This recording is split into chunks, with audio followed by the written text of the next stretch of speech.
when Shorty, when we first moved over here, why, Shorty figured we better get a feed grinder. So he sent me over to Woolley in Lina Strand. I drove over there and I asked him how much or if they would sell their feed grinder because they weren't using it, you know. And Shorty said, well, you could go up to maybe $25, $30 on it. So, he thought for a while he thought he should have 20, and I says, well, 15 sounds better to me. Okay, he says, for $15. And did you tell Shorty 25? No, I missed there. I thought I'd been thinking. I was just so proud that I got a deal on it. Yeah. Remember the two big trees that were out there? In the bunkhouse? Both of them, yeah, bunkhouse out there. Both of them died, and I took them, ordered from Gurney. 6 of those, they're seedless cottonwoods. Ordered 6 of them, and they sent 7. And they all grew, and then here, doggone animal of some kind took the end one. It was a little bit small, shorter than the rest of them. Nothing died. Is that silver maple you got from Whitewood? Uh-huh. Here. No. Huh? Sure is. It's over in there somewhere.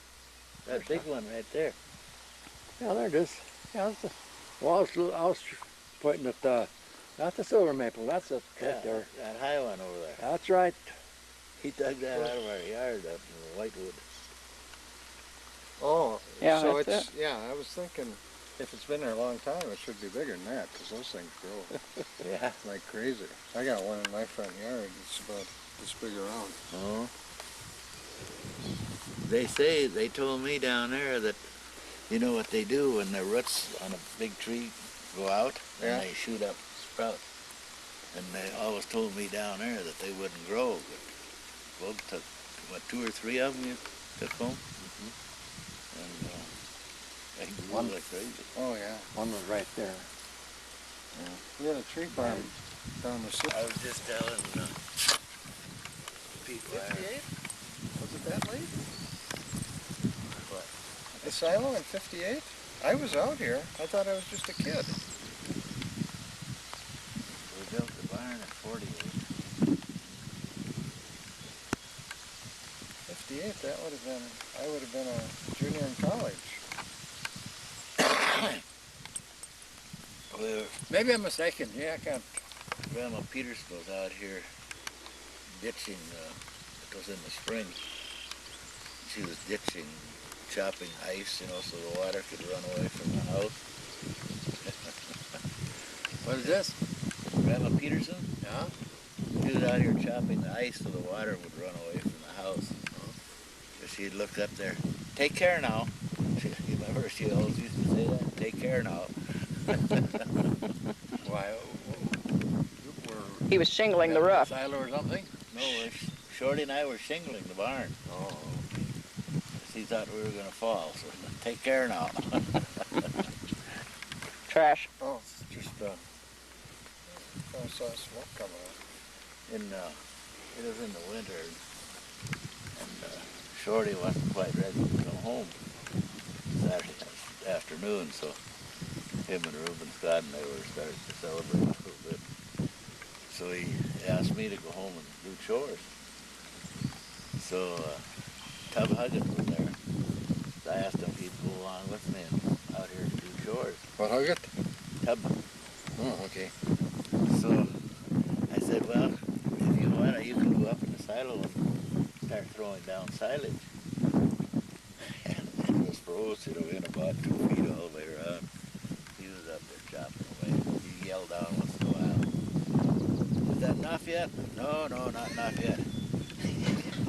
I kept yelling, no, it's not enough yet. And he filled the chute so he couldn't get out.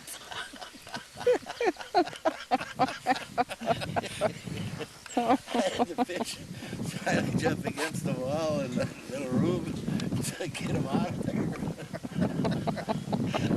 I had no silence. When they shut Ray comes over, no problem. Oh, this is a story for him too, huh?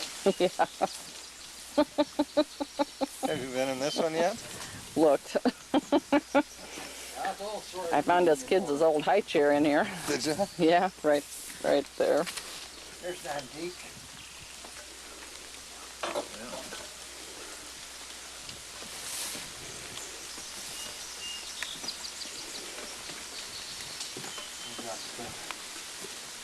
Roller skates over there. She'd had it for 15 years, 15 years, and I think I've had it for 15 or 20 years now. I've had it running, but I never saw it with it. It's too damn heavy. Yeah. Here's the windows and the screens out of Shorty's trailer house. We put all those windows in it. Trailer house. This trailer house they had over at On the lake down North Dakota. Little Marsh. Oh, yeah. Squeezes over. Under the sandy spot. Well, that's why we went out there, was to look at the sand. Dwayne and Deb. Out there and polish our plows in the spring of the year. Oh, Or when we started plowing. yeah. I remember going out there and picking potato bugs with her. Yep. Yeah. I came.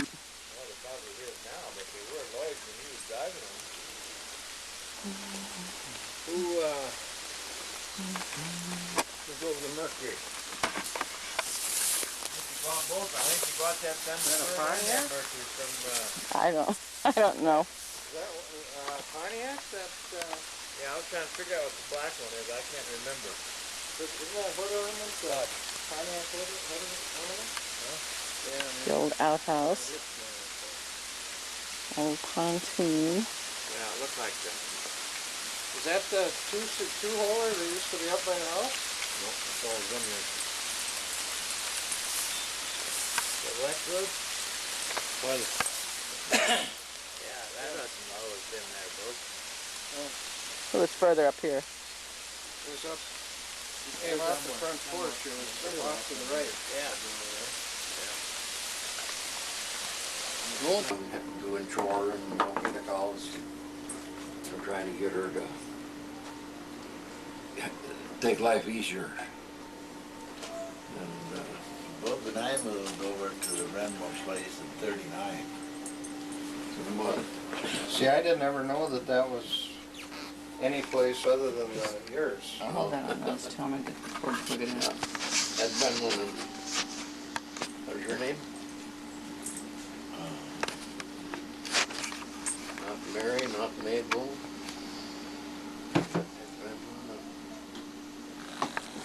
Was it Mabel? It was Mabel. I think so. Well, where were you and Bub living? Were you living with Sam and Lolly then? No, Sam wasn't married then. He got married in '42. This was in '39. Oh, so the three of you lived over on the home place? Bob and I moved over there first, and Bob was redoing the house. No, I'm talking about We were bachelors. before you moved to the Brenman place. Oh, we all lived over on the home place then. And the home place is Sam and Lolly's. Was Yeah. Sam and Lolly's. So then was it after Sam and Lolly got married that you moved over to the... No, Bob and I moved in '39 because I started school then in the Hagen School. Okay. And, Is that the one where my mother taught? That one No, was... she taught the Hemmah School. Oh. Back. 123. 121 is the A school. Well, which one was the one that was close to the Higgin? Oh, 121. 121. I could never figure out where 122 was until they finally, somewhere or the other, I read an article and that was where the town hall was. That was 122. Oh, it wasn't? Yeah, and when Ross and here told about that 122 was the town hall. I never knew that either. Yeah. That's the way I found Set it out where about your it. milk is. but I'm still mixed up. Oh, I forgot Did about Grandpa that and mill. Grandma move to the Brenman place Yeah. before you two did? No, no. Oh. Bob and I, You moved there first. so I could go to school in the new school. Okay. And then, Maybe. so Grandpa and Grandma were still living with Sam? Yeah, and then in 40 they moved over to Wilkes Move place. that and set the Okay. camera there. You won't have to hold it. So that place has always been your place?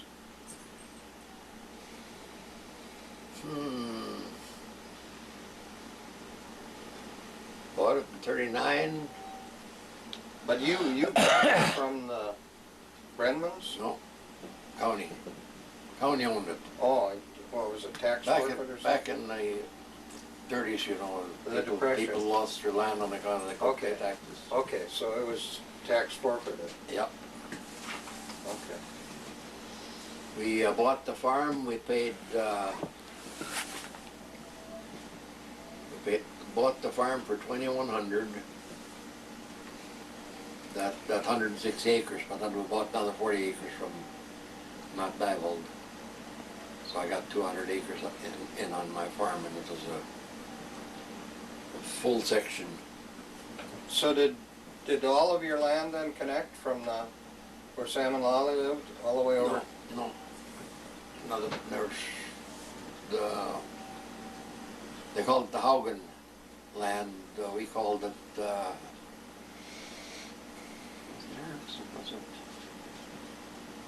There's Erickson land in there too.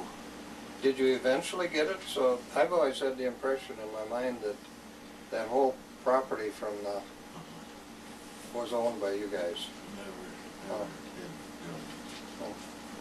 did join. It never did join the two places. No, but we rented. So Yeah. We rented, so we did farm straight across from our place and yeah, clear over to but you rented the property then? rented some property. Yes. Yeah. Yeah. So Adolph and Josie didn't ever own Yes. your place. Dad Dad bought the home place. He bought 160 and a 40 from Grandpa Hemmah, from his dad, for $8,000. That was the original Hemmah home. And Robert thought that Grandpa Hemmah had given Dad that 160 acres on the south side of the road.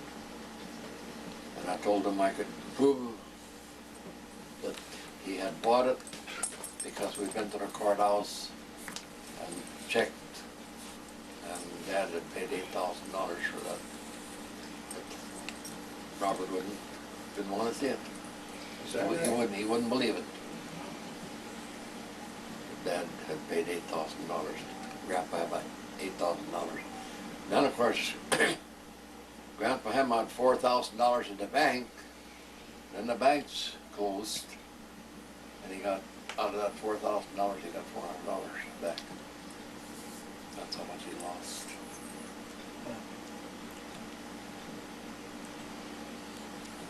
Everybody lost money. Then in 41, Harry Schwartz come from New York. I can tell that story, Took my Jim. big brother away. Tell that on tape. I want that on tape. Yeah. No, Jim never will. You never will forget Harry Schwartz. I've never heard this story. Well, Jim can I'll help go you. for it. He was around. They were getting guys to work at a defense plant out in California. Okay. And this Harry Schwartz come one night. Well, it was about short time, a little after. I guess we'd finished chores. Shorty and Bob and Dad and Sam, they were all sitting out in the car talking to this little short guy from New York. He had black curly hair. And they started talking about folks who go to California and work in the defense plant. I had a low draft number, 555 was my draft number, but he called it low. This was before you went in the service. Yes. Yeah, 41. And then, I started crying. I went in and told Ma, and she started crying. But anyway, then he decided to do that. And then Harry Schwartz would set up a deal for us the next night where he'd take us into Webster for supper.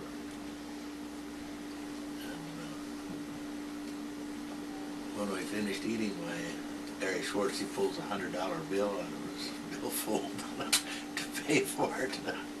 And $100. Well, in those days, man, that was...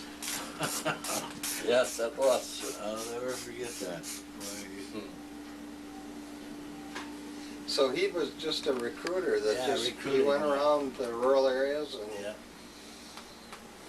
So I suppose he'd go to the courthouse and find out who had the low numbers, and then try to get them to. Marvin Hemmah went with both. Well, what did the low number have to do with it? Well, it's just like classification, like I was. But why would he want to get the guys with the low numbers? To keep them out of the service. Oh, to keep them out of the service, huh? Okay. Then So if you were working in a defense plant, why They deferred. they defer you? Yeah, I got a deferment from the draft board every 3 months. Okay. I understand. And then I guess, I can't remember if I'd been working a year or over a year. And they were drafting the guys out of the plant, and they were putting the women in and Negroes to work in the defense plant. I worked on that B-51 Mustang fighter plane. I don't know if you know anything about it. But Oh, yeah. That was it was the the fastest. workhorse of the Second World War, wasn't it? Yeah. And So I you get- were only about, what, 10 years old or so? 9, 10 years old at the time? yeah, when he left. Yeah, so that's why you were... Yeah, I can see why your big brother was... Yeah. That was Well, how many of you actually lived on Dwayne's place at this time? the folks. all of us. Thelma and Millie and Toots. Toots was pretty much gone, but Thelma and Millie were still in high school. And And when Shorty? they got through high school, then And they were Shorty. all, they were But Minneapolis. Sam and Lolly were over on the other place. Yeah, they got married November 7th in 42, Sam and Molly. Okay. And then they took over the home place.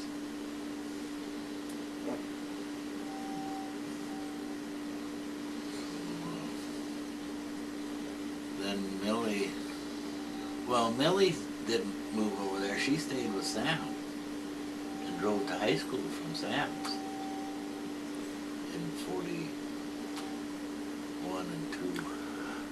Then after he got married, then Millie moved over to Bruce place. And Thelma, she used to walk to the bus about 1.75 miles over past Scottins. Well, I did too. I guess we called it 2 miles in doing. Yeah. Well, so who ran the show then? Adolf? Yeah, pretty much. He was pretty much... Well, he ran the show, but he was gone all the time. He'd get up in the morning and we'd do the milk, and then he'd take off, go to town, and he wouldn't come back again until 5 o'clock in the evening. We didn't know what he'd done. I don't know, it was him and Benny Peterson and Tom Huggett that Did you ever find out? were friends. Well,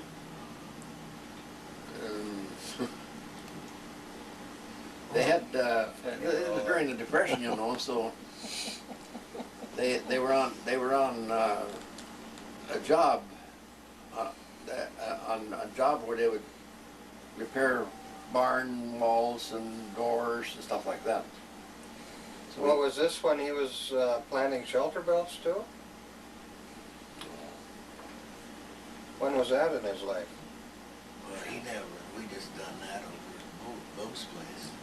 I thought that he traveled around and No, planted shelter belts. we had that shelter belt. The government, none of the government deal.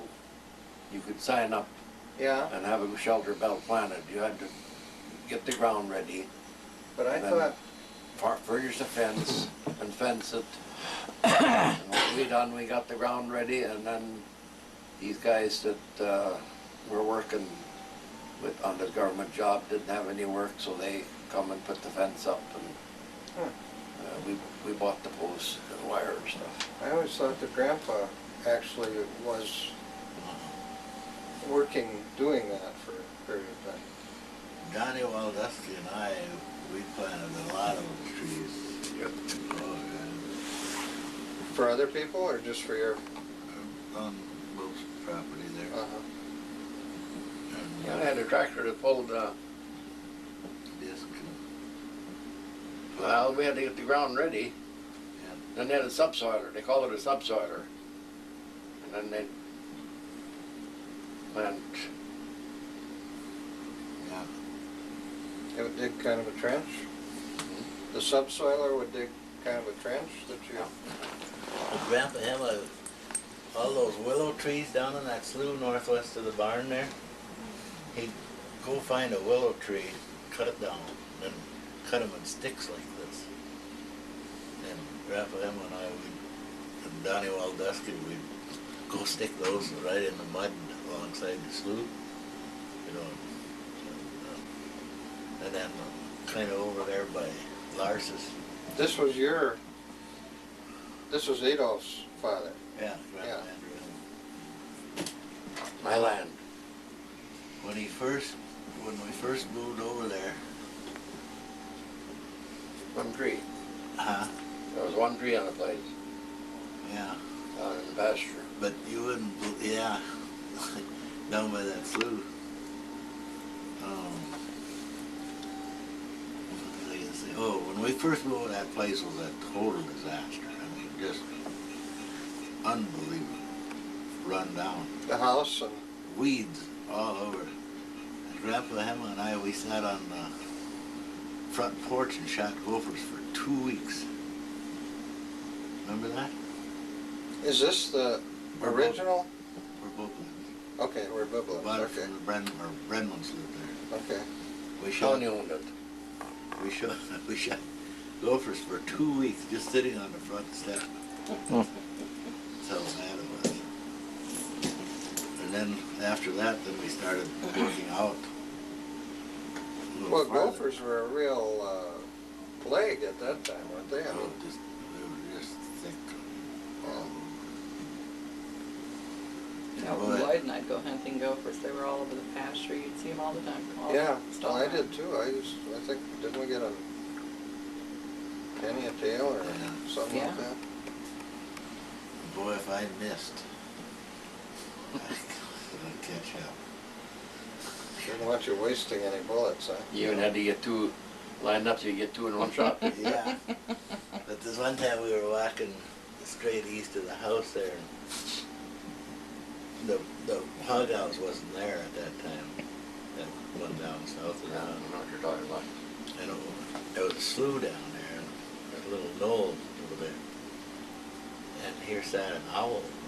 I could hardly see it. And I lifted up, I had that 22 single barrel, and I lifted it. Grandpa says, "Don't waste a shell." He says, "You can't hit that." I shot anyway. It disappeared. He says, "See, it just went down the hole." So as we were walking around, shooting gophers and stuff, we got pretty close over there, so I walked over that hole, and there lay that owl, right between the two big eyes. I'll never forget the look on his face. The reality probably was that you probably, if you'd have left that all alive, it would have probably eaten more gophers than Yeah. what you could ever shoot. Yeah.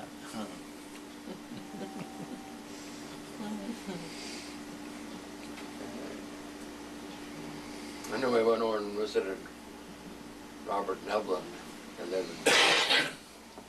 where it's just in the land was rocky and just side hill. I don't know how much time he ever moved in there. Of course, he finally left and moved into Minnesota, and that's where he made his money. But we went in out in this pasture, Marvin and Shorty and I, and up at that side hill it was clay, and they dug out, so it just hold after hold. And here Shorty runs ahead of us up toward where the gophers were, and here Marvin races the old shotgun and shoots, and Shorty jumped up in the air, and here a bullet hit him up here in the soft part of the eye, you know. Yeah. I can't remember. I think Shorty went to Rochester for a checkup. Did he ever go to Rochester? I don't think so. Sam did, but not.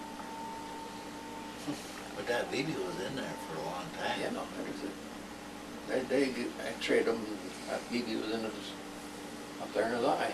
So they just left it till it worked itself out, huh? It never did. It just stayed there. I think he died with it in there. He ain't dead yet. He still got it. I missed something. He still got it. I think the doctor told him that he'd die with that BB in his eye. Yeah. So then after Adolf died, some of you were still living. You were married to Verona by that time? No. Oh, you weren't. So It's in the service. He died October 8th in 45. And Bob married Verona in, what, December? December 8th. December 8th, and he's come back in March of 46. February So who was living 46. Dad was still in the service when he got the call about Grandpa. Yeah. You were in the service when you got the call about Grandpa. Yeah, he's told that story many times too. Yeah, it was October 8th on a Sunday, and Monday morning. well, yeah, He died. Sunday night, or 2:05 Monday morning. Well, no, 1:05. 1 o'clock. Anyway, it was a wet fall, and he had the thrash run, you know. And it was cold, I mean, and just raw. Had snow. Yeah. Shocks were covered with snow. And he come home that night, and for some reason, John Hemmah was staying out there. And Mom, the girls went to Luther League.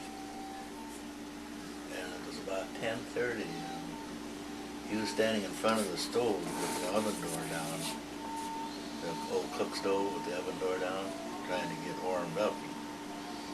And he said, well, you and John better go to bed. So we went upstairs, went to bed. When we first moved over your way, Shorty figured we better get a feed grinder. So he sent me over to Old Lina Strand. I drove over there, and I asked them how much or if they would sell their feed grinder, because they weren't using it, you know. And Shorty said, well, you could go up to maybe $25, $30 on it. So, he thought for a while he thought he should have 20, and I said, well, 15 sounds better to me. Okay, he says. For $15. And did you tell Shorty 25? No, I missed there. If I'd have been thinking, I was just so proud that I got a deal on it. Yeah. Remember the two big trees that were out there? In the bunkhouse? Both of them, yeah, bunkhouse out there. Both of them died, and I took them, ordered from Gurney. 6 of those, they're seedless cottonwoods. Ordered 6 of them, and they sent 7. And they all grew, none here doggone animal of some kind took the end one. It was a little bit shorter than the rest of them. Nothing died. Is that silver maple you got from Here. Whitewood? Uh-huh. Here. No. Huh? Sure is. It's over in there somewhere. That big one right there. Yeah, there it is. Yeah, that's well, I was pointing at not the silver maple, that's it right there. That high one over there. That's right. He dug that out of our yard up in Whitewood. Oh, Yeah, so that's it's, yeah, I was thinking if it's been there a long time, it should be bigger than that, because those things grow Yeah. like crazy. I got one in my front yard, it's about this big around. Oh. They told me down there that, you know what they do when the roots on a big tree go out Yeah. and they shoot up sprouts. And they always told me down there that they wouldn't grow. But Bub took, what, 2 or 3 of them you took home? And they grew One. like crazy. Oh yeah. One was right there. We had a tree farm down the street. I was just telling people there. 58? Was it that late? What? The silo in 58? I was out here. I thought I was just a kid. We built the barn at 48. 58, that would have been, I would have been a junior in college. Maybe I'm mistaken. Yeah, I can't. Grandma Peters was out here ditching, it was in the spring. She was ditching, chopping ice, so the water could run away from the house. What is this? Grandma Peterson? Yeah. She was out here chopping the ice so the water would run away from the house. So she'd look up there, take care now. You remember she always used to say that? Take care now. Why? He was shingling the roof. Silo or something? No, Shorty and I were shingling the barn. Oh. She thought we were going to fall, so take care now. Trash. Oh, just, I saw smoke come out. It was in the winter, and Shorty wasn't quite ready to come home Saturday afternoon, so him and Rueben Scott and they were starting to celebrate a little bit. So he asked me to go home and do chores. So Tub Huggins was there. So I asked him if he'd go along with me and out here to do chores. What, Huggett? Tub. Oh, okay. So I said, well, if you want, you can go up in the silo and start throwing down silage. And it was froze, in about 2 feet all the way around. He was up there chopping away. He yelled down once in a while. Is that enough yet? No, not enough yet. I kept yelling, no, it's not enough yet. And he filled the chute so he couldn't get out.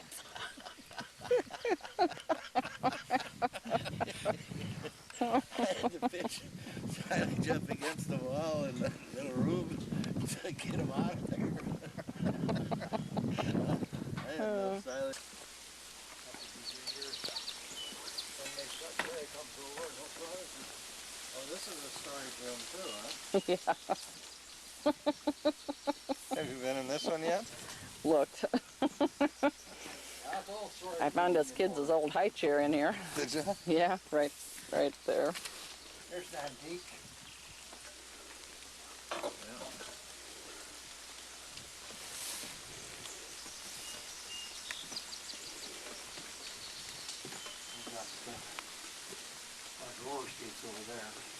She'd had it for 15 years, 15 years, and I think I've had it for 15 or 20 years now. I had it running, but I never saw it with it. It's too damn heavy. Yeah. Here's the windows and the screens out of Shorty's trailer house. We put all those windows in it. Trailer house.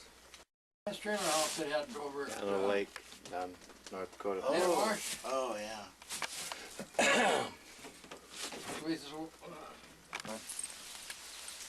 Under the sandy spot. Well, that's why we went out there, was to look at the sand. Dwayne and Deb. Up there and polish our plows in the spring of the year. Oh, Or when we started plowing. yeah. I remember going out there and picking potato bugs with her. Yep. Yeah. I came.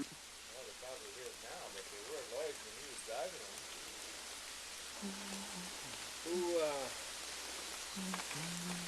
drove the Mercury? Bought both. I think you bought that Pontiac? Mercury from, I don't know. Pontiac? Yeah, I was trying to figure out what the black one is. I can't remember. Isn't that hood ornament? Pontiac hood ornament? The old outhouse. Old pontoon. Yeah, it looked like that. Is that the two-holer that used to be up by the house? No, it's all in here. The wet good? Well, Yeah, that hasn't always been there, bud. It was further up here. It was up, you came off the front porch, it was off to the right. Yeah. doing chore and milking the cows. We're trying to get her to take life easier. And Bob and I moved over to the Renmo place in '39.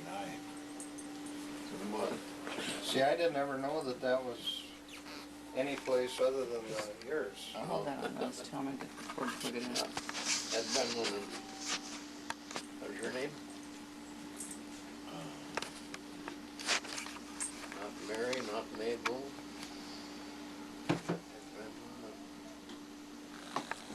Was it Mabel? It was Mabel. I think so. Well, where were you and Bub living?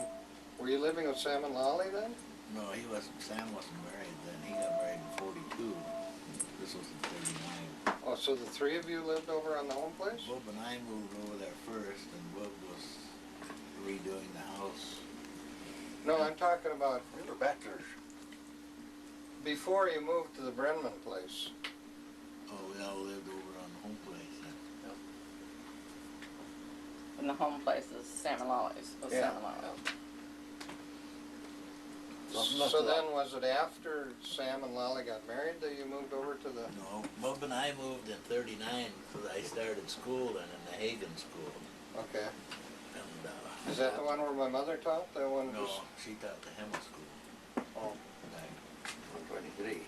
121 is the A school. Well, which one was the one that was close to the Higgin? Oh, 121. 121. I could never figure out where 122 was until they finally, somewhere or the other, I read an article and that was where the town hall was. That was 122. Oh, it wasn't?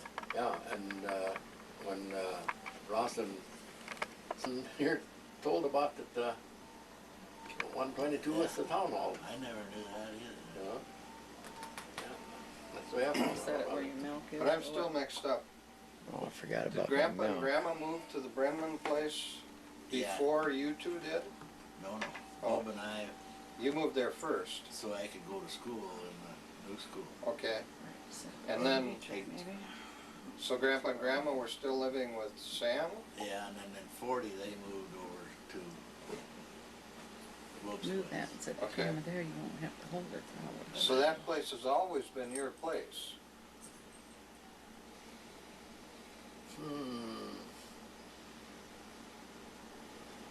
Bought it in 39. But you bought it from the Brenmans? No, county. County owned it. Oh, what was it, tax Back forfeit or something? back in the 30s, you know, The Depression. people lost their land on account of the Okay. taxes. Okay, so it was tax forfeited. Yep. Okay. We bought the farm. We paid. Bought the farm for 2,100. That 160 acres, but then we bought another 40 acres from Matt Divold. So I got 200 acres in on my farm, and it was a full section. So did all of your land then connect from where Sam and Lolly lived all the way over? No. There's they called it the Haugen land. We called it.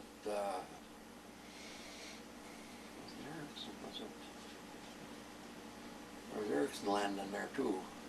Did you eventually get it? So I've always had the impression in my mind that that whole property from was owned by you guys.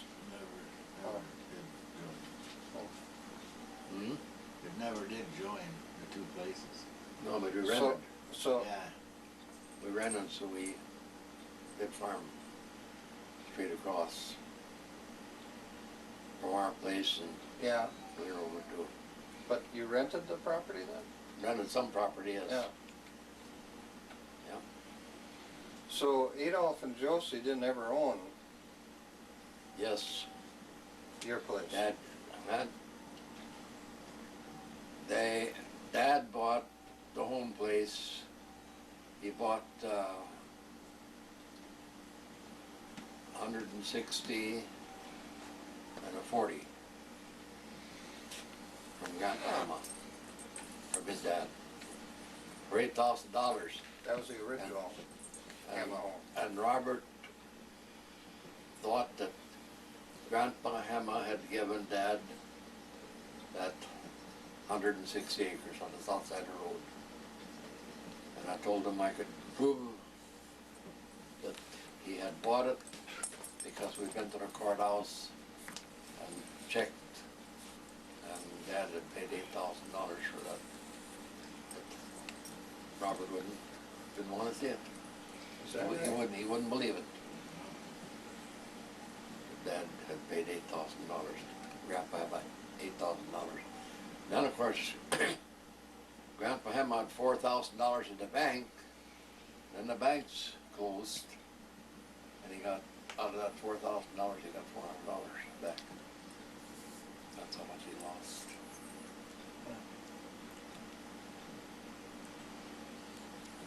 Everybody lost money.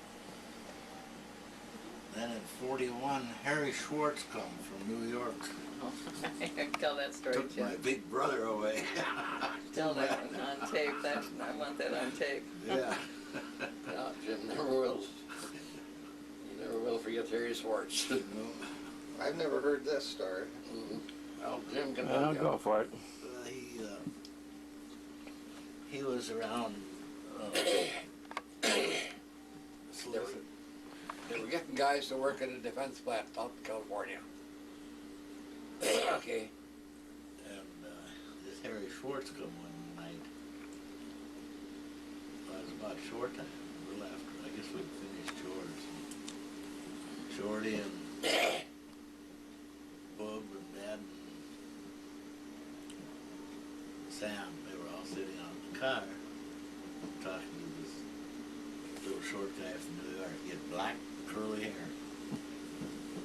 And they started talking about folks who go to California and work in the defense plant. I had a low draft number, 555 was my draft number, but he called it low. This was before you went into service. Yes. Yeah, 41. And then I started crying. I went in and told Ma, and she started crying. But anyway, then he decided to do that. And then Harry Schwartz would set up a deal for us the next night where he'd take us into Webster for supper.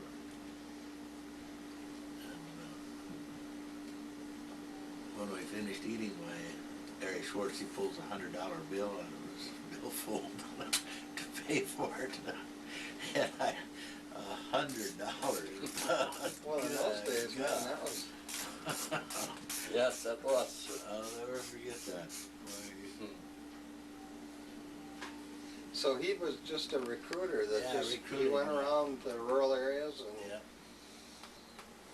So I suppose he'd go to the courthouse and find out who had the low numbers, and then try to get them to. Marvin Hemmah went with both. Well, what did the low number have to do with it? Well, it's just like classification, like I was, But why would he want to get the guys with the low numbers? to keep them out of the service. Oh, to keep them out of the service, huh? Okay. Then in- So if you were working in a defense plant, why They deferred. they'd defer you? Yeah, I got a deferment from the draft board every 3 months. Okay. I understand. Then I guess, I can't remember if I'd been working a year or over a year. And they were drafting the guys out of the plant, and they were putting the women in and Negroes to work in the defense plant. I worked on that B-51 Mustang fighter plane. I don't know if you know anything about it. But Oh, yeah, that was it was the the fastest. workhorse of the Second World War, wasn't it? Yeah. And So you were only about, what, 10 years old or so? 9, 10 years old at the time? Yeah, when he left. Yeah, so that's why you were... Yeah, I can see why your big brother was... Yeah. That was Well, how many of you actually lived on Dwayne's place at this time? with the folks and all of us. Thelma and Millie and Toots. Toots was pretty much gone, but Thelma and Millie were still in high school. And And when Shorty? they got through high school, then And they were Shorty. all, they were, But yeah, Sam and Lolly were over on the other place. Yeah, they got married November 7th in 42, Sam and Molly. Okay. And then they took over the home place.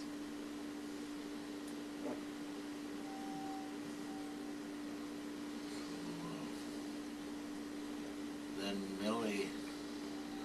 Millie didn't move over there. She stayed with Sam and drove to high school from Sam's in 41 and 2. Then after he got married, then Millie moved over to Ruben's place. And Thelma, she used to walk to the bus, about 1.75 miles over past Scottman's. Well, I did too. I guess we called it 2 miles in doing. Yeah. Well, so who ran the show then? Adolf? Yeah, pretty much. He was pretty much... Well, he ran the show, but he was gone all the time. He'd get up in the morning and we'd do the milk, and then he'd take off, go to town, and he wouldn't come back again until 5 o'clock in the evening. We didn't know what he'd done. I don't know, it was him and Benny Peterson and Tom Huggett that Did you ever find out? were friends. Well,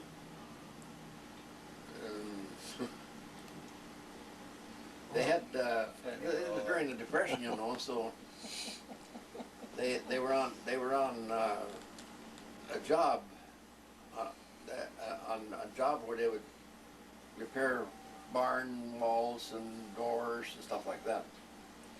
So Well, was this when he was planting shelter belts too? When was that in his life? Well, we just done that over at Bo's place. I thought that he traveled around and No, planted we- shelter belts. we had that shelter belt, the government, none of the government deal. You could sign up Yeah, and have a shelter belt planted. You had to get the ground ready, but I Then- thought, furnish the fence and fence it. And what we done, we got the ground ready, and then these guys that were working on this government job, didn't have any work, so they come and put the fence up, and we bought the posts and wire and stuff. I always thought that Grandpa actually was working, doing that for a period of time. Johnny Waldusky and I, we planted a lot of those trees. Yep. Oh, yeah. For other people or just for your? On Will's property there. Yeah, I had a tractor that pulled, Disc. well, we had to get the ground ready. Yeah. Then they had a subsoiler, they called it a subsoiler. And then they went, Yeah. It would dig kind of a trench? The subsoiler would dig kind of a trench that you... But Grandpa Hemmah, all those willow trees down in that slough northwest of the barn there, he'd go find a willow tree, cut it down, and cut them in sticks like this. And Grandpa Hemmah and I, and Donnie Waldusky, we'd go stick those right in the mud alongside the slough, you know. And then kind of over there by Lars's. This was Adolph's father. Yeah, Grandpa Yeah.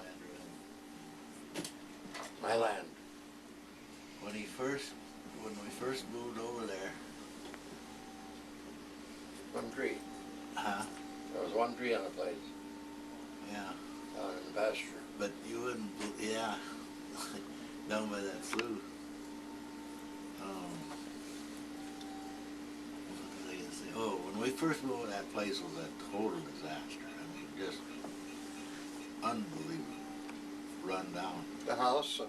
Weeds all over. And Grandpa Hemmah and I, we sat on the front porch and shot gophers for 2 weeks. Remember that?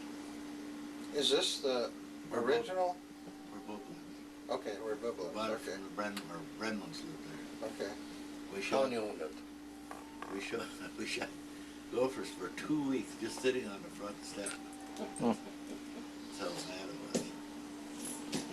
And then after that, then we started working out. a little Well, farther. gophers were a real plague at that time, weren't they? I Oh, mean, they were just thick. Out Boy. in Lloyd and I'd go hunting gophers. They were all over the pasture. You'd see them all the time. All yeah, still well, I around. did too. I think, didn't we get a penny a tail or Yeah. something Yeah. like that? Boy, if I missed, I'd catch up. Didn't want you wasting any bullets, huh? You even had to get two lined up so you get two in one shot. Yeah. But this one time we were walking straight east of the house there, and the hog house wasn't there at that time. That one down south of Yeah, I town. don't know what you're talking about. And there was a slough down there, and a little knoll over there. And here sat an owl. I mean, hardly see it. And I lifted up that 22 single barrel. I lifted it.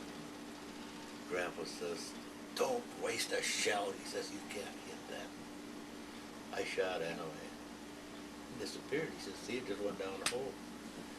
So as we were walking around, shooting gophers and stuff, we got pretty close over there, so I walked over that hole, and there lay that owl, right between the two big eyes. I'll never forget the look on his face. The reality probably was that you probably, if you'd have left that owl alive, it would have probably eaten more gophers than Yeah. what you could ever shoot. Yeah.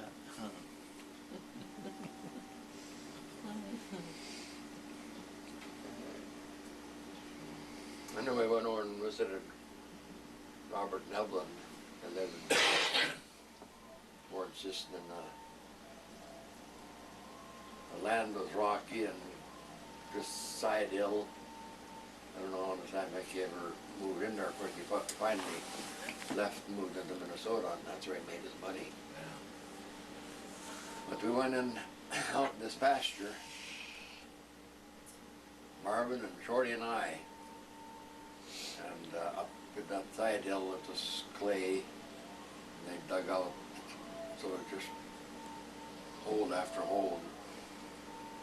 And here Shorty runs ahead of us up toward where the gophers were, and here Marvin raises the old shotgun and shoots, and Shorty jumped up in the air, and here a bullet hit him up here in the soft part of the eye, you know. Yeah. I can't remember. I think Shorty went to Rochester for a checkup.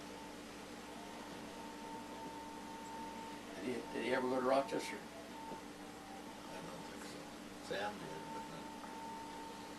did, but that baby was in there for a long time. Yeah, no, they x-rayed him, and that BB was in his, up there in his eye. So they just left it till it worked itself Oh, out, huh? It never did. It just stayed there. I think he died with it in there. He ain't dead yet. He still got it. I missed something. He still got it. I think the doctor told him that he'd die with that BB in his eye. Yeah. So then after Adolf died, some of you were still living. You were married to Verona by that time? No. Oh, you weren't. So It's in the service. He died October 8th in 45. And Bob married Verona in, what, December? December 8th. December 8th, and he's come back in March of 46. February. So who was living on? 46. Dad was still in the service when he got the call about Grandpa. Yeah. You were in the service when you got the call about Grandpa. Yeah, he told that story many times too. Yeah, it was October 8th on Sunday, and Monday morning. well, yeah, He died. Sunday night, or 2:05 Monday morning. Or no, 1:05. 1 o'clock. Anyway, it was a wet fall, and he had a thrash run, you know. And it was cold, I mean, and just raw. Had snow. Yeah. Shocked her February snow. And he come home that night, and for some reason, John Hemmah was staying out there. And Mom, the girls went to Luther League. And it was about 10:30, and he was standing in front of the stove with the oven door down, the old cook stove with the oven door down, trying to get warmed up. And he said, well, you and John better go to bed. So we went upstairs, went to bed, and Ma let out a scream about 1 o'clock that he was sick. So Shorty and the girls, they all run down there, and he just took his last breath. And that's it. I wouldn't go in that bedroom for way over a year after that. Mom never went in there and slept. On a night, slept in the bedroom. Yeah. I just couldn't force myself to go in there. Do you think it had something to do with him working hard on the threshing and then the cold weather? He thought he had rheumatism, and he had, he really died of a heart attack. He had his heart burst. So it probably had nothing to do with it. Well, I suppose his working conditions would have aggravated it, yeah. but he always thought he had rheumatism. Well, I suppose, did he ever go to a doctor?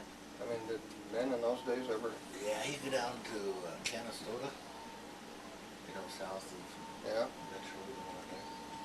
Have treatments. Yeah. He'd go down there a couple times a year. But they didn't ever detect that he had a heart problem. It was I don't know what they did to them down there. Well, they, Do they have hot baths or something? no, Massage? massage.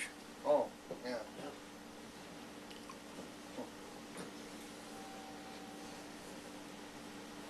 Well, we had the cream round too, you know. Him and I haven't done that. That's why I learned how to drive a truck. You mean you collected cream from all the farmers for the creamery? 3 counties. For the Roswell Creamery?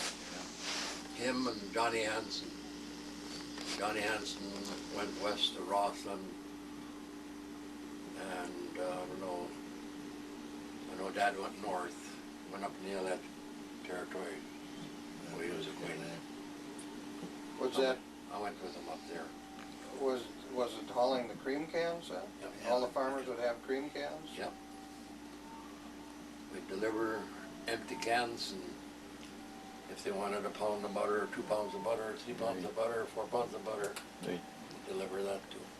We'd fill cream cans with pounds Switch chairs. of butter. And then you always bought candy for the kids. Dad done that Yeah. out of his pocket. Yeah, we'd come driving up those driveways to these farms, you know. And kids would come running down the driveways, looking down. She kind of liked me.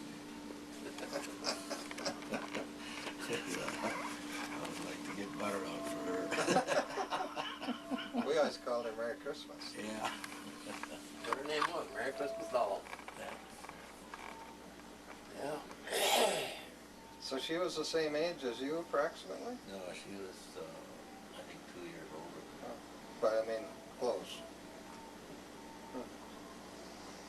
Would she marry again? I don't remember. And then her daughter was about Joanne and my age. Yeah, All I know is she had a tough life. she made it that way. Oh, did she? Yeah. She was, What you call them, fell off the tractor and got caught in the plow and dragged her husband. Yeah, I remember something about that. you mean even when she lived with Aina and Art, she was, Oh, no. oh, She used to go to Elmer Strand. Little kids swimming out there. He was kind of a... Is he a little different or Down just by his looks? Wagner. Oh. The one that Al. had the ball out the bath. The Strand kids, they were noted for being slow in school and kind of backwards. Yeah. But he had a new 41 Plymouth. He'd married down and he'd always have striped bib overalls on. I've never forget that. Dating. dress fit to kill, huh? They'd drive up and down Main Street in Roslyn Saturday night. Well, she eventually became an alcoholic, didn't she? Yeah, prostitute. What was that? Yeah, I guess I heard Say that. what? Prostitute. Well, both her and her daughter.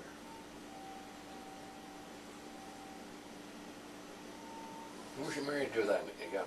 Was this while Ida and Art were still alive? I think it was pretty much after they had died that she went really become an alcoholic. Was she related to them? They, she lived with them. I don't know if she was adopted or what. I don't think so. I don't think so. There she kept her own name. Yeah.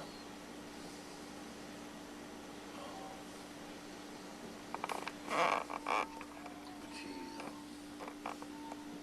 Sam used to fill me in on her. She had a place in Wabay. Well, that's where they lived, Yeah. her and her husband. It was, I don't know if it was my 25th alumni or something, or 20th, maybe. And we were standing outside the school, and before the program started. And here her and her husband come walking. They were both See that roof? They were both I was just thinking the drunk chimes as could too, be. but No, I was thinking that window. Was she fairly attractive? She was when she was young, when she lived in That's what I Maiden. recall. Was Yeah. that, Yeah, she was a pretty good looking gal.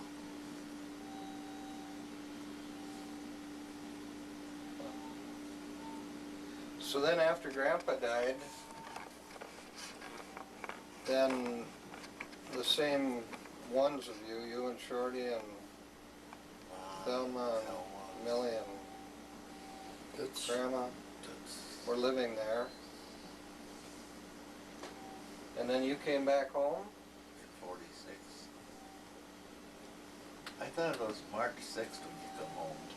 You said February, huh? February Why? 46.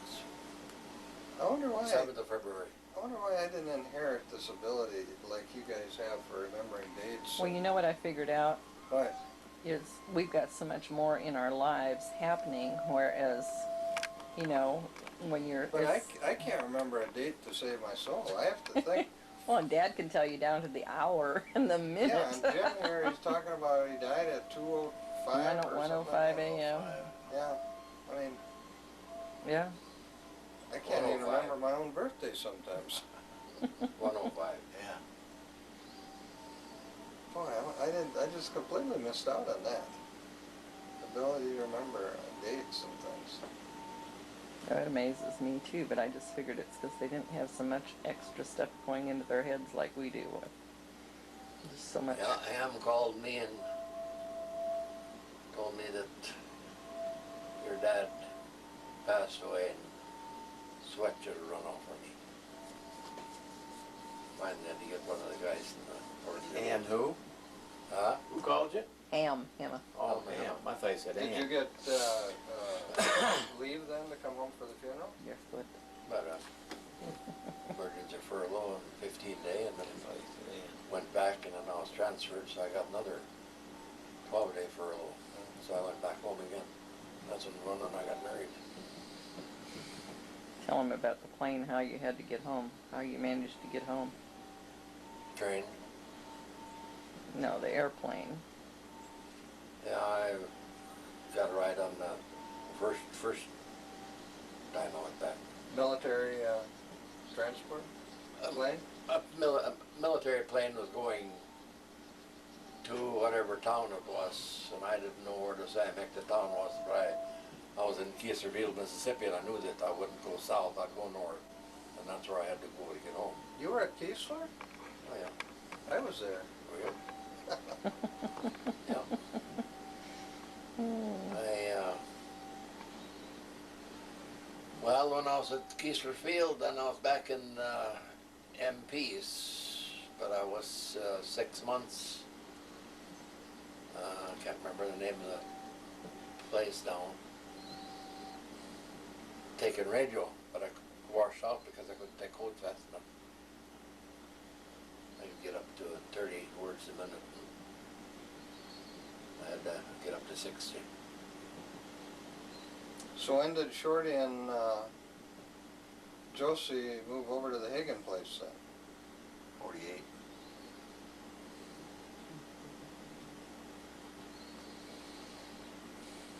Already bought it then, didn't he?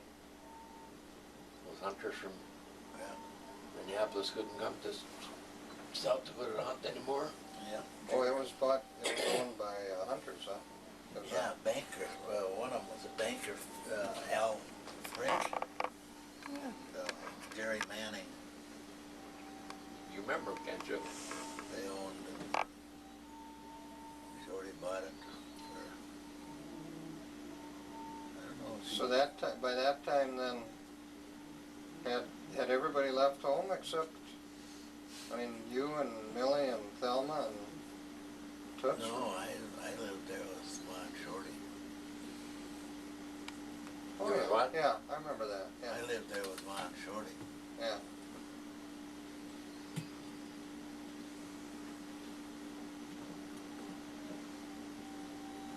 All memories. All gotta have a good memory though. See, what, Yep. this is really interesting to me because, to me, it all flows together. I mean, it was just, but to me, your place was more the center of activity than Sam's place was. Yeah. Because that's where I always stayed. Yep. And Nobody ever stayed over Sam's. I stayed over there when he had surgery for something. And I stayed over there for quite a long time. Prostate surgery? Was that what it was? Maybe it was when they did the veins in his legs. Uh-huh. He had to go up to Rochester for those veins in his leg. That That was later. That was oh, later, was I it? think, Okay. yeah. But I got an emergency leave to come home. He had ulcers. So bad. So I got emergency leave, 30-day leave to come home and help. Help Sam? Or help Lolly? Yeah. Yeah, I stayed over there for Harvest? 3-4 weeks, I think. I think it was AIM. I had a bedroom out on that front porch, I remember. Oh. Bed out there. Front porch? Yeah, didn't they? Oh, you, okay. On the west side. Yeah, that's the back for me, but Yeah. Oh. I always thought it was the front of the house because it Yeah. had the porch there. that's the way it was but to me it was always, that was always the back of the house. Well, I suppose you never used it. I mean, Front house. you never came in that way. Well, I think that's why it was a good bedroom for me, because nobody ever... Yeah, I'll never forget that. Lolly and I, boy, I was so tired out after worked over there because Lolly was a real slave driver. I mean, we had fun. It was, I don't regret that I ever did it, but man, she'd get me up at 4:30 in the morning. Gee. I was so tired by bedtime that she had me going all day long with this and that. But of course she was always. Pelican out on the lake over there. Yeah, I saw one over there too. They must be getting the Catching fish. a fish. Yeah.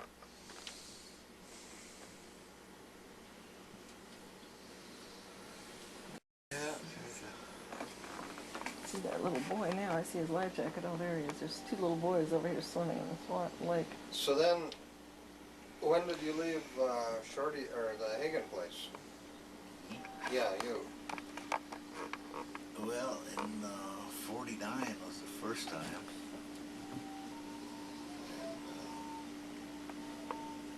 Then I was back for a while, and I went back to Minneapolis again. When did you go to Brown Institute? The second time? No, after I got out of service. Or was it Dunwoody? I went to Dunwoody's for 1 year,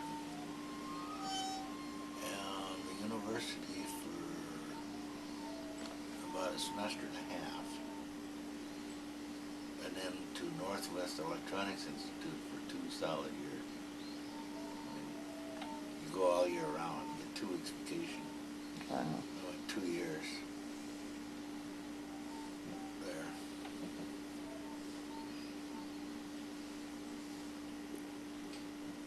Then when did you get the team store then? Did you work for somebody after? Yeah, I got a nervous breakdown and I sell out. Oh, you got the team store right away then after you got your... Well, I wanted to start up a distributorship in Minneapolis, and Bev was teaching school, and so about 6 months before I was to graduate, this one instructor, old Sweet Nelson was his name, I was kind of his teacher's pet, and we started looking into leases and getting major lines, you know, like RCA, Sylvania, and GE, and it was just about impossible because they were all tied up. So then about 6 weeks before I was to graduate, he says, I've got an idea. And he says, I want to introduce you to this guy. He says, because he's looking for guys.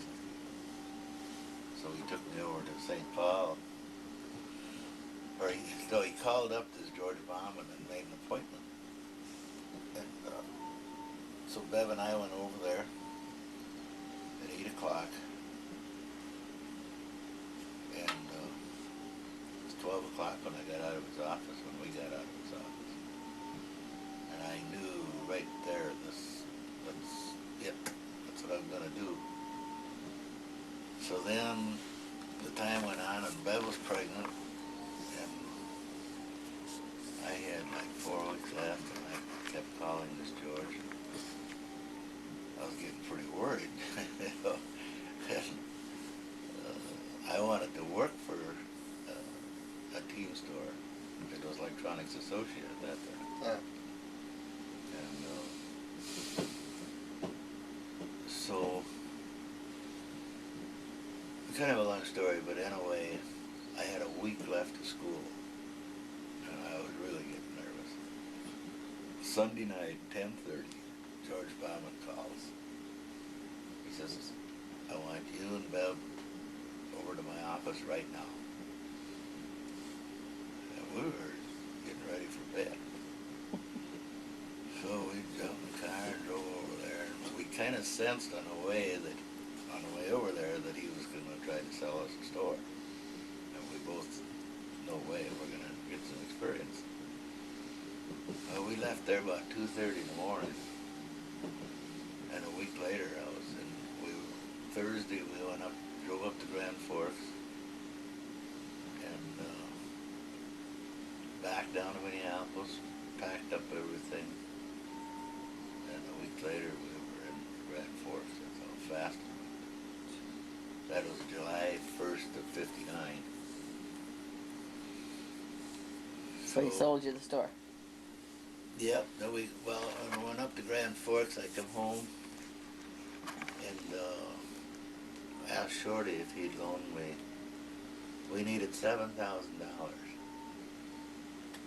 And what was that? Yeah, so him and Ma talked, and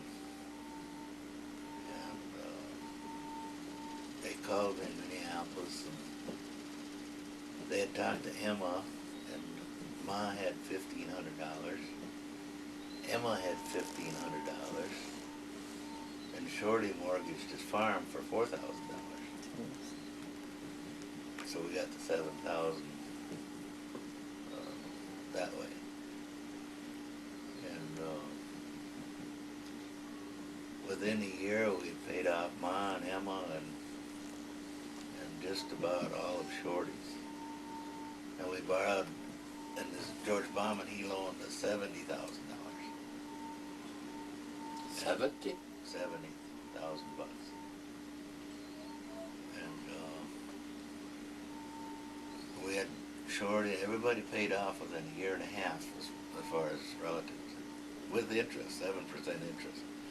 I wouldn't borrow it unless they would take interest. We went into George Gilbertson, the bank, and he wrote up the notes and at 7%. 7? Yeah, paid them all back. And 4 years and 1 month and 16 days later, I took the final check down to George Bauman, $70,000. So that's how that went. Huh. August 16th.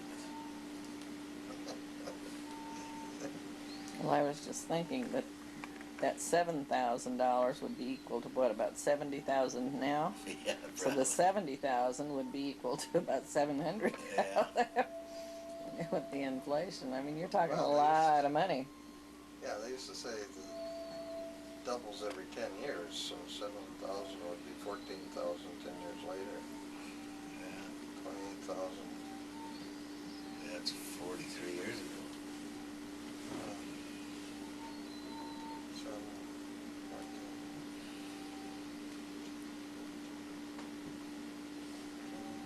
Well, it'd be over 100,000. Then you take the 70,000 and do it the same thing with that. You're talking a lot of money. Yeah. Yeah, we brought the check out to Hemmah.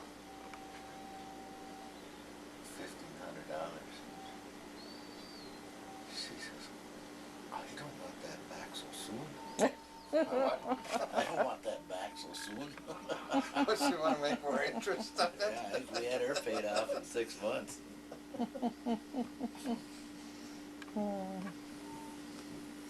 She probably figured if she got paid back that soon, she wasn't helping you, Yeah. you know? That's probably better interest than she was making at the bank, too. Yeah, I'm sure I it suppose was. they were probably paying 1 or 2% Yeah, in those days. that's what we paid George Bauman too, 7,000 or 7%.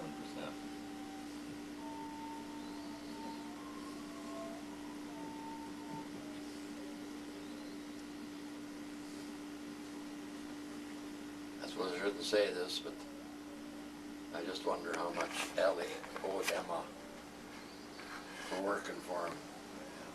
Then they got married. She worked for him before they got married, huh? Sure. They worked there quite a while. They were married in 36, weren't they? Yep. They were. I'm 4 years old, but I remember just like... Yeah, and can you remember what years your brothers and sisters were married? Hmm? Me? Yeah. No way. And he's talking about an aunt. I can't even remember how old they are. No, I don't have any capability at all for remembering dates. Oh, I think our mind is just filled up with I so used to- much anymore. I had such a terrible time in school. I just have to literally memorize dates. numbers and dates. I was really blessed with remembering numbers. And I've never understood it because I've always been good at everything related, like mathematics and physics and stuff like that, but I just can't remember dates and times. I don't know, math was my favorite subject in school. I was reading a letter that your mom sent back to me that I'd written to Bob. And I was just reading it here not too long. And it said, I said to Bob that math was my main favorite subject.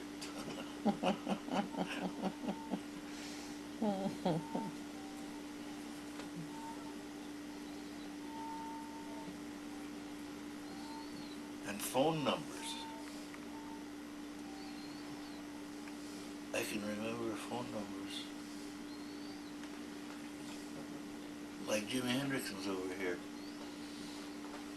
Ever since he told me his phone number 40 years ago, I've never looked it up since. I just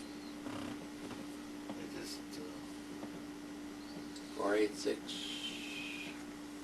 You must be 40, 528. 4528. Yours is 4246 and 4247. 46 must we don't have have, hooked up though. Yeah.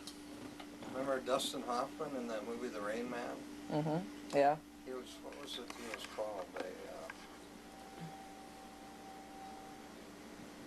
There's a name for people that have this phenomenal ability with numbers. He could remember all kinds of numbers, but he could also, you don't have this part I assume, but he could also do all kinds of mathematics in his head, complex mathematics. The disease he had, it's one where they don't like to be hugged and they don't look you in the face and they bang their heads on the walls, and I can't think of what it is. My best friend works the school with 2 of them. Well, you must He was have part of autistic, that. wasn't he? Autistic, yeah, autistic. He was autistic, but his certain ones of the autistic people excel like that in the numbers and stuff. Well, in something. Oh, in something. Yeah. Yeah, it might There's be, autistic kids that are really good at musical instruments too. yeah. Okay. You know, it's different things for different artistic people, but they excel in one thing, but nothing in the others. There's a word that there was a name for him. It ended with taunt, I think. thinking mutant, but it's not a mutant. It's something else. I've seen a program on television one time where an autistic kid could pick up any kind of instrument and learn it. You know, snap the finger. All he had to do is, you know, watch and listen to somebody. And pick the instrument up and do the same thing that the person that had just done it did. I never forget it, but he had to hear somebody else do it first, and then he Look just, at Mickey. like a recording, you know, and he just did it. How much space there. Well, it just keeps her warmer that way. Tongue hanging out. Boy, she's just really. Keeps her warmer when I look real close. Oh. They want Yeah. pickled herring. Dad's getting into his pickled herring. Pig's feet. He's got his pig's feet supply in there. Pig's feet and pickle herring, man. Oh, I love those pig hawks. I haven't had those for years. They want some of your pig's feet. I don't think you got the pork hocks this time. I think you got the pig's feet, but kind of in the same order. That's what he has for a bedtime snack? Kinda snacks on Anytime he him goes in anytime. the refrigerator, he'll go in there in the middle of the afternoon sometimes. Yeah, he does go in usually this time of night. doesn't he? Yeah, it's kind of a late Yeah. night snack. I told him you better watch it. I give him nightmares. Maybe I eat them all so I that quit fish, all having. that fish on your belly and pig's feet. You'll have nightmares. Well, how do you spell lutefisk? Lutefisk. That's the way I've always spelled it. Now, I was reading stuff in these 1930 Webster newspapers, and several people have written about lutefisk, and they use a D instead of a T. Yeah, I've seen it spelled that way.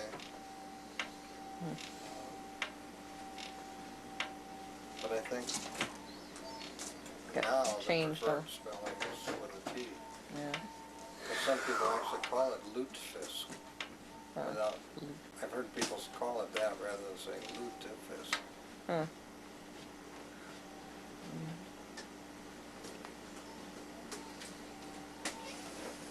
These kids are still in that water. That air's got to be awful cold when they come out. Maybe that's why they're still in there. Yeah.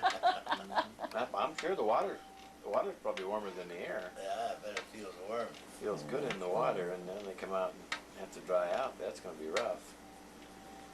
Last night we sat here and watched the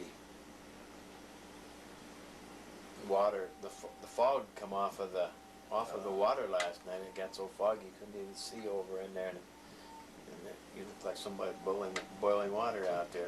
Just the fog coming off that water, and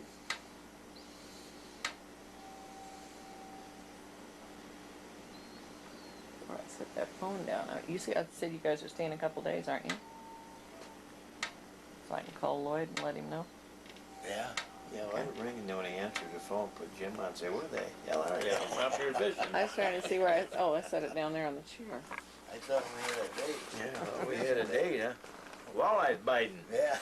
Well, I was tentatively thinking about leaving Friday morning. If that's as long as you're gonna stay, Jim. I mean, if you're Yeah. gonna stay at least that long. Yeah, I'll be here.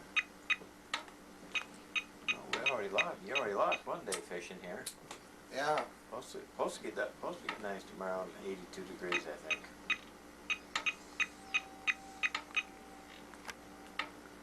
I bought the 3-day license, but I didn't get my money's worth today. Yeah. I suppose I could go out there and stand on the dock. There probably wouldn't be any mosquitoes out there today. No. It's kind of hard to cast into Yeah. that wind. Though. That's tough, yeah. You got to have the fisherman that Rueben was using the Yeah, other he's day. He's got a 3-prong lure. It's about that long. Weighs about 2 pounds. He went out there to cast off the dock, and Dennis says, "That's too big."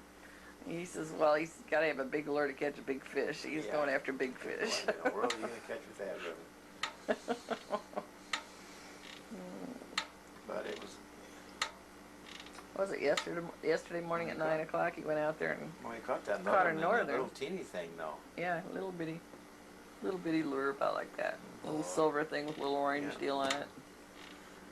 It wasn't big enough to keep, but it, on that side of northern.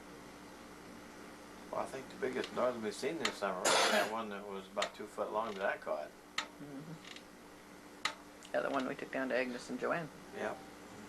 That's what we cooked for them was the, well, northern and walleye and a little bit of the other, but crappie. I'm not much of a fish eater, but I kind of like that crappie myself. Yeah. Oh, No crappie. no bones whatsoever in there. Crappie is great. Yeah, they're really good. But I have a recipe for crappie fillets where you dip them in egg and cracker crumbs, Oh. saltine cracker crumbs, and then you fry them and really do you scale them or fillet them? fillet them. Okay. Some people scale them and then. Yeah, I fillet everything. And then you fry them in hot oil so they get nice and crispy. I would like that. I don't know if there's saltine crackers out here. What does it take, like a minute and a half, 2 minutes on each side? Yeah, just a short time. Yeah, otherwise they get mushy, or... Yeah, you gotta do them hot and fast. Yeah. I found that out, right? Yeah. But that crappie is really good. That's about my favorite fish, I think, next to walleye. Yeah. For taste. Yeah, you should have been alive when this fishing buddy down there is one of fishing in the spring. Roosevelt Lake, it's about 4 miles northeast. Yeah, it's one of those big river boys, isn't it? Yeah. No limit. The biggest, that's all there was crappies. The biggest one I caught was 4.5 pounds. Oh, No limit. how big is that? Like that? Yeah, about like that, but they're wide. Yeah. And, they're about the size of a fry pan, Oh man, that fight, oh, what a thrill. Just as fast as you can cast. I bring back between 250, 200 fish. Why, are they overpopulated? Is that why they don't have any limit or anything? I don't know what the deal is, but let's see, it was second or third year we went down, and it was just a tremendous wind driving down. We got there that night, and the next morning we went out, we didn't even get a bite. And this guy that we run into, the guide that we had the first year, and he said after a windstorm like that, he says, just forget it. He said, there's no use. So then we went down to the reservation about 40 miles south of there. And there they had a 25 limit. And we went down, we caught our 50 fish. Man, I didn't think we were going to get out of there. Get anything in, Lloyd? About 20 cops or keep getting game past wardens. busy I guess signals. they were.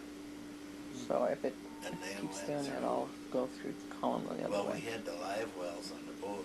I can do the my boat. 800, his No, his 800 boat. number, which is the one I My normally give big him. one, his boat. Maybe he's trying to call here. And, Hello? Yeah. They wouldn't. Yes, he is. I'll put him on. They wouldn't let us keep in the live well. They'd drain it. Yeah, it's Jimi Hendrickson. They went through every cubby hole you could imagine. Howdy. No, too windy.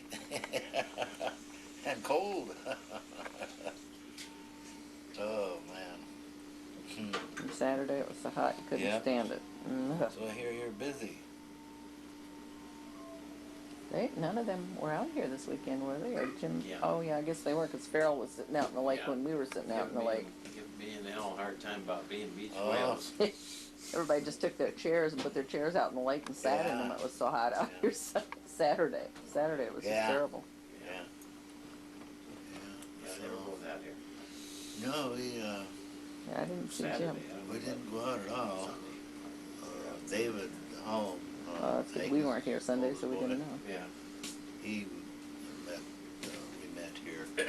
No, my tape's He's going from up. up by Duluth. You know, the tape out of the case on our Pretty bed. good. So I stayed in Pierce Sunday night. Right Paper by the and junk river. off for me. Hmm? Take the paper and Cast stuff out off. and I got me a nice walleye.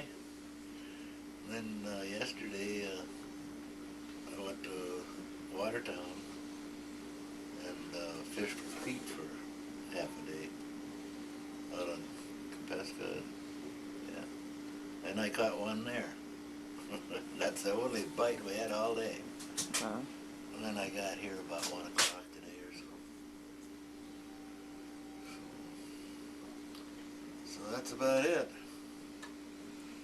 Yeah. our son and daughter and Brad and Carrie and the two kids were up here the week of the 4th. Oh, And yeah. when Jim and Dad and Lloyd had fished, they'd fished till 12:30 Oh, in yeah? the morning because they were just catching crappies Good. right and left. They stayed out there till 12:30 in the morning. Lloyd had the lighted bobbers, and so Dad was, or it was Dad Sure. or Dad and Lloyd were cleaning fish in Oh, here yeah. till 1:30 in the morning. Bev said she was sure Jim had gone Yeah. to town because it was almost 2 o'clock by the time he came What back to time the do you think trailer they to go to come? bed. Anyway, Oh, okay. Brad and his wife and the two kids, Uh-huh. Yeah. I guess her family's favorite fish is crappie, and when she heard we were getting crappie at night for 3 nights in a row, she was out there with Sure. mosquitoes. Mosquitoes get pretty bad. From 10 to midnight, 3 nights in a row, she stood out there just pulling crappies in one right after the other. She was having a ball. Everybody else was sitting in here. She's out there all by herself, just fishing the heck out of this crappie. Yeah, mosquitoes were biting. And Yeah. One of the things I don't like about night fishing Uh-huh. is then you gotta clean Clean them. 'em at at late. night. Feeling Yeah. pretty good now? Yeah. I like to clean my fish in the day when the Oh, mosquitoes yeah. aren't so bad. Oh, we clean them Fillet? inside. Oh, do you? Yeah, we clean them over here on the sink. You fillet? Yeah. Oh, great. That'd take long then. Yeah. Yeah, I think the neighbor cleans his outside because he comes and gets, Dad's got a filleting table along the cabinet. He always comes over. Oh, have We you? should tell him just to keep I it over wondered there because we about never that. use it. Every time he's going to do it, he's got to come over here and get it and take it over there. About 4 o'clock. Never thought about just telling him to keep it over there. Oops. The place. He looks like he's filleting fish back there and he's trying to get that cassette tape out of that plastic. So we were there till just maybe around 6 or so. And Noreen fixed a big meal again tonight, so. Well, I was hungry. But, We eat breakfast and then we go out there. We eat a late breakfast and then we go out there and then don't eat until we get home late again. Dad takes stuff so Dad can fix the yeah, sandwich. that's But what they- Dan and I I've go heard from that too. morning until whenever we get it done here, so it gets to be kind of far in between meals. No, no. Yeah. Sometimes I'll fix a root beer float out there when the hot days, Yeah. but it didn't Oh, sound that the good today. motorhome. I took ice cream out there, but it didn't sound that good. Yeah. If you guys want ice cream, you Yeah. got ice cream if you don't want ice cream later or now, or Well, it's, Well, I'm fine. Thank you. I don't, you know, I come up from Watertown on that Highway 19 into Wabae. take one of And there these was, do you labels remember and that write lake you showed South me Dakota south of Wabae there? 2002 There was quite a few boats out there. Yeah. or July 2002 or whatever. Stick it on here. These pens right there on the table. Nice. Sorry. Oh, is that right?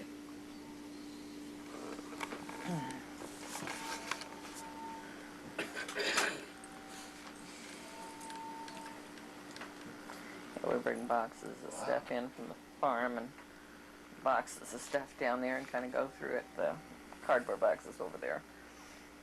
Some of the stuff Dad's got stored out there and kind of go through it out here instead of trying to sit and go through it. Of course, Dad spent about 3 hours at the farm today going through one of those suitcases outside of Emma's stuff that was in that great big metal suitcase.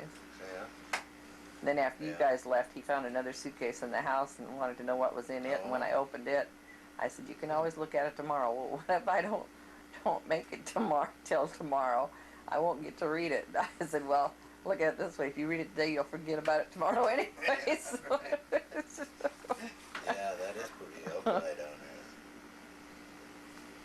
Just need it one place, don't you? yeah, you got 30 seconds Oh, left. boy. Is this the new one? That's the new one.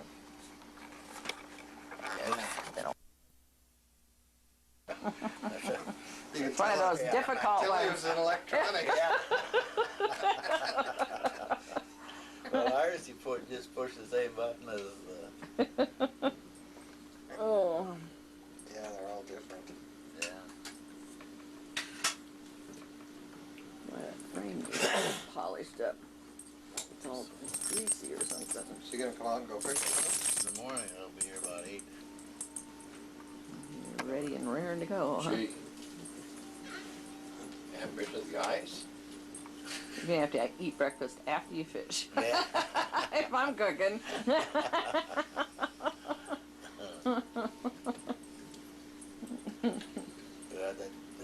Was it you I was telling that I had Sunday morning, I had eggs and fish, walleye, for breakfast?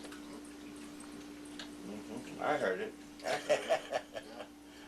Man, that is good. Eggs and walleye, yeah. Yeah. I heard that. Well, tell us about the fishing trip that you went on recently with Wes and Julie, and that's the one that Linda was talking about and said that Bev was so excited about, and you were excited about a fish you caught. And, Yeah. I got the pictures. oh, good. That's it. Yeah, we gotta have pictures. We don't wanna hear no fish stories without pictures. What are you videotaping? They've been talking about history going way back, so I've just been busy videotaping what they've been talking about. Just to turn it on and listen and. David asks real interesting questions and gets these two to talk about things, and you find out all kinds of stuff. Did you ask them about the blue room yet then, or haven't you got into that one? Well, I don't ask anything I don't know about.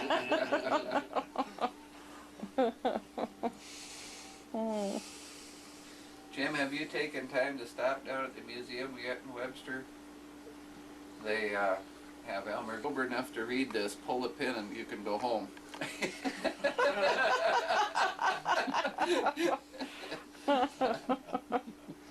I only got part of that on here, I think. But Elmer's barbershop is still original. I mean, that thing didn't change for 60 years. It's still got that same couch. They had a old time Saturday night, I think before you guys came up. And that Tony Wicca down in the barber in Webster, he was giving haircuts down there at Elmer's barbershop. So Oh, really? he could have gotten a haircut down there at Elmer's again. I wouldn't get a haircut from him unless Fairwood paid for it. Fairwood paid for it, I'd get one then. That's the only way I'd get a haircut from him. The high school principal when we were going to Yeah. school. And he and his wife were sitting right behind Dennis and I at Dorothy Kynes' funeral. Then John went up there and said, "Here we are, your two biggest nightmares, or three." Two worst nightmares. Yeah. Say, Bob, did Reverend Simonson teach school in Roswell?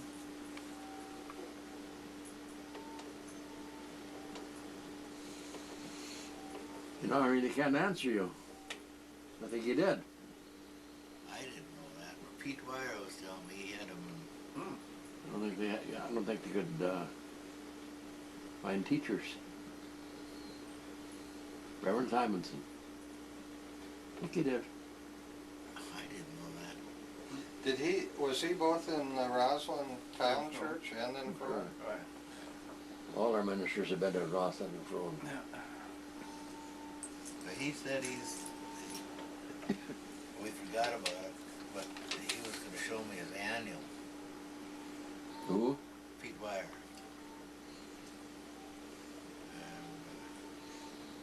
taught for 2 years. I think so. Of course, he wasn't giving his full time to the church, you know.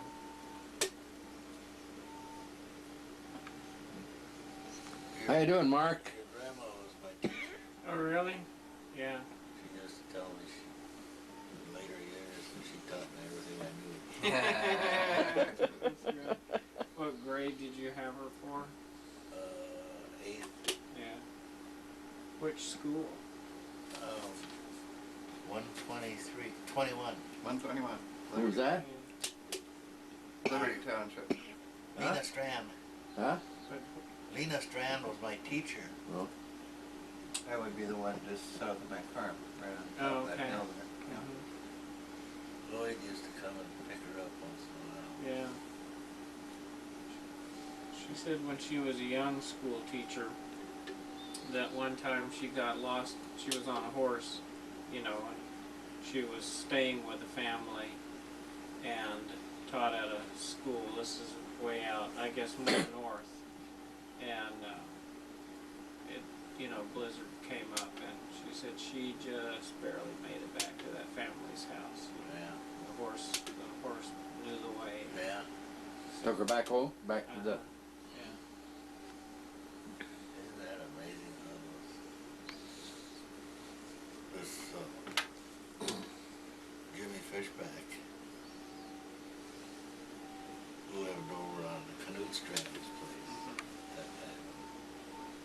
He had a blind horse, and we were over to Sam's, maybe 4 miles, 5 miles. And we were playing, and all of a sudden it was pitch dark. And I had my pony, and we rode east of Sam's place up to that corner, and then he headed straight south. And that horse was blind, and it was just pitch black up there, and that horse took him home. He even had to go across that grade north of Canute Strand's place there where the muskrats had chewed out underneath, and there was holes, you know, where they caved in, and he made it home. Who was that, you say? Jimmy Fishback. Oh, I didn't know Jimmy. He died about 3 months ago. Well, what was it? Weather that caused it? You said it turned black. It was dark. Dark? Yeah, we just were so involved. Oh, you were just. They Okay. were screwing around, it got dark. I thought on 'em. you said it got dark, you know, suddenly, or. No, it was just that we. It just seemed like it. Yeah, they noticed it suddenly. Yeah. Especially when you don't have a car with lights on, you know. Yeah. Notice things like that afterward. We were both scared stiff. My pony took me home. Was that June? Me. May, I mean? I'm always off. Get my your months. April. months mixed up. I think I always call her June, and then I get corrected in May. Oh, the horse? That was the horse's name? The pony. Oh. pony. Yeah, it wasn't a month. It was Yeah, I was lost trying to figure out what we were talking about here. Yeah. I lost someplace. What was it? One of those Indian ponies? Yeah, it was half Welsh and half Arabian. Oh. One time we were riding, it was dark then too. It is in threshing time, or it's called Smoky. Real high spirited. That's the one that us kids couldn't ride for a long time. Smoky? That was Dad's horse, pony. Yeah, really a pretty horse. Yeah. Who has eye? Yeah. And we were riding from Sam's, going over to, we'd ride through Wire's yard, and all those hay racks sitting there. We come riding through there, and they had a whole bunch of big flock of white turkeys. They were roosting on those hay racks. And we come riding through there. All of us, they took off, and I couldn't hold my pony. I had a hard time even when she wasn't scared. And Shorty, this horse, he just went berserking. I went right through that gate on the south side of the barn. I couldn't hold her at all, you know, because no saddle. I never did have a saddle. And went right through the gate. Boy, when those turkeys got off those hay racks, man, it was a loud noise. You can imagine.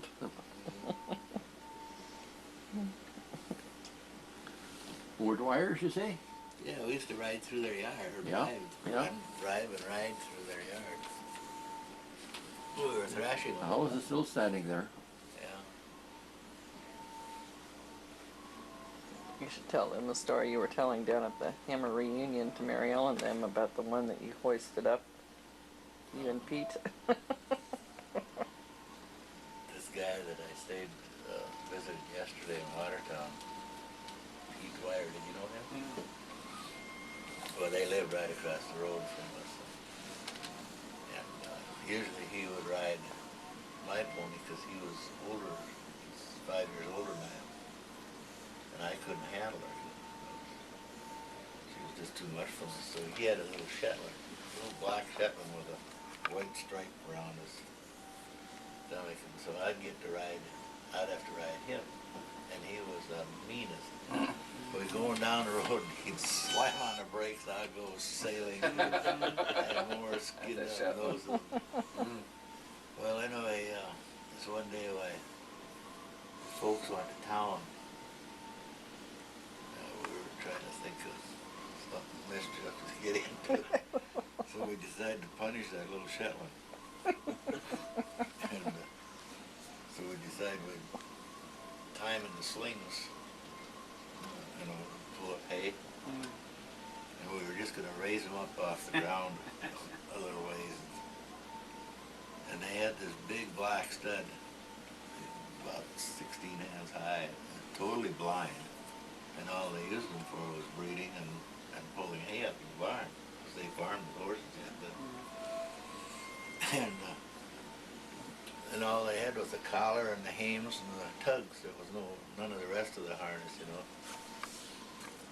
So we got him harnessed, put that on, and hooked it up to the rope, and Pete, we had the Shetland in there, all tied up in these slings. Pete says, now just pull him up a little bit. You know. So I was going to lead this big stud, with a halter on him. Well, we both forgot about that stud was trained to go to the end. I was tugging on this rope trying to stop that stud. This old Shetland was going up in the air. And it hit the peak and it tripped and zoom, we went sailing. I was just waiting and pretty soon, poop, it hit the back of the hall. And that barn didn't have a upstairs, it was hay-mound all the way down. And then cows on one side and horses on the other. And that Shetland was way up in the peak. And there wasn't much hay in the barn. We would grab forks and we were pitching, scraping up hay, raking it to get a little pile. We thought, boy, the folks are going to come home pretty soon. So we got a pile of hay, I don't know, 4 or 5 feet high. We tripped that rope and shoo!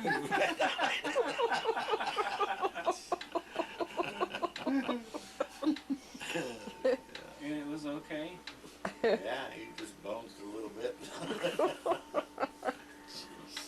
Genevieve Dwyer, Pete's younger sister, who's 2 years younger than I am, was at the reunion with Mary Ellen this year. They came together on motorcycles.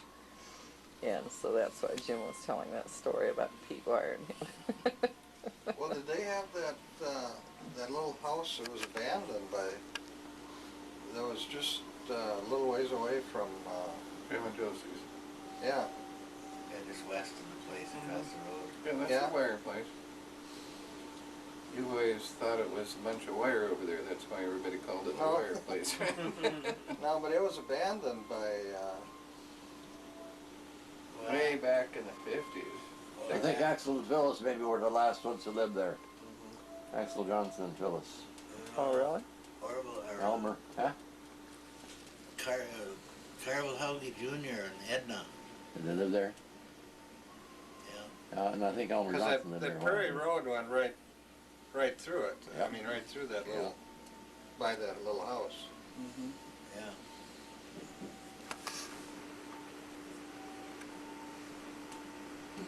Of course, that's kind of the standard farmhouse. Most of them are about that size, so. Well, it seemed small to me. Mhm. Oh, it is. It's really small. Just one room upstairs, and that's a small room. And then the bedroom, when they had 5 kids. Who? How, Wires. It was Pete Wires. small compared to your house. Pete and Betty and Dolores and Eugene and Genevieve. Genevieve wasn't born until they got over to the other place. These two. Name them up again. That many people lived in that little house? Yeah, and then they had the George, the old man, his brother and son stayed with them. Hubert and Hubie. Really? Pete and Betty and Dolores, Eugene and Genevieve. They'll realize Grandma Josie's house that Dad lives in. That He south was- bedroom wasn't there when Wally Hemmah's family lived there. The big bedroom Yeah, wasn't there? no. No, they added that on when Shorty. I Right. remember when that was added. Mhm. No, Who are you The talking about? bedroom in the bathroom. that was there. No, when Hagen's owned it though. He's talking about when Higgins owned it. Yeah, I know. But I was there then too. You guys put the big bedroom on No, your house, right? no, put the bathroom in. Oh, the bathroom. Okay. I thought it was We the bedroom and the Added bathroom. on to the bedroom. Yeah, Okay, added on. Okay. Okay. It wasn't 6 as foot. big Oh, okay. as them. We added Huh? on. It wasn't as big. Okay. Added that, filled in that corner, Yep. and then put the bathroom in. Oh, okay. 6 foot. Or 8, whatever it was. Yeah. So anyway, the big bedroom was about half the size, but Wally's family consisted of 12, plus there was usually a hired man and a school teacher staying with them. So you try to fit all those people in that. Interesting, huh? Well, What did they use? we figured that, but they said that the older ones moved out. Oh, yeah. Yeah, there was how many years between them? At least 20. Figuring at least 2 years between each. Was there an attic in that house? Very small, yeah, but it was used. Yeah, I guess so. So they might have had Yeah, they some had, sleeping up there. Oh, Huh? no. Go away. Pantry, they called it back in those days. Attic, he said. attic, yeah, there's still an attic there. But it's just shallow. Mhm. No, it's not a. But see, they use the Bunkhouse. bunkhouse during the summer. You know, that We old, pointed that out. I've got a vision of some place where there was a hole in the ceiling above the living room. above the kitchen, kitchen stove. That's in Dad's house. No, and there was a usable space up there. I don't know, maybe I saw in a movie or something. No, I could never use that.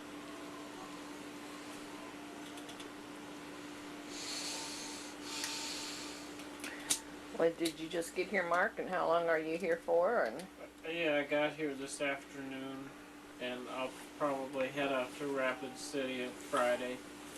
I haven't been out there in 20 years, so I'll drive out. you gonna stay for the rally? I don't think so, By because I don't know what Sturgis? rally you're The talking about. Sturgis. Oh, is that Sturgis. going on this coming weekend? No. Starts the 5th now. I'll be back in the house by the time that starts. Yeah. Because they gotta drink the cheap one, huh, Diddy? Yeah, I ain't. Dead. That's all there is. Some dead went in to get it. I don't Oh, drink you it. live in Sturgis? Yeah.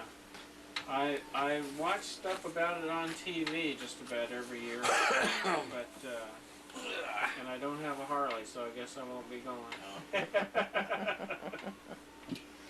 For several years, Jim had the Rush No More campground out there, and he Oh, had the people there for the rallies, and a bunch of the relatives started more and more coming each year, didn't they? Yeah. I haven't been up there. Dad and Lloyd have been up there for it.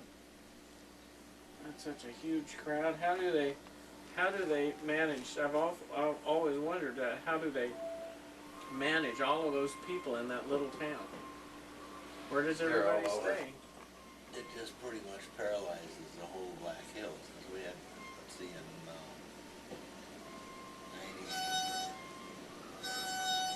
3 years ago, we had a million bikes. Mm. And our town is 6,000. Yeah. But I mean, no matter where you go in the Black Hills, you just can't move. Yeah. We got all kinds of noises going on out here. Yeah, I didn't say it. Whistles and squonks. We had 1,200 in there the last year, 2 years ago when we sold In your camp. camper. Mm-hmm. But we had really good people. We'd screen them on the phone. Sure. I could have given you your share back a long time ago, couldn't I? If they party people Don't come. don't come here. Didn't mean to do that.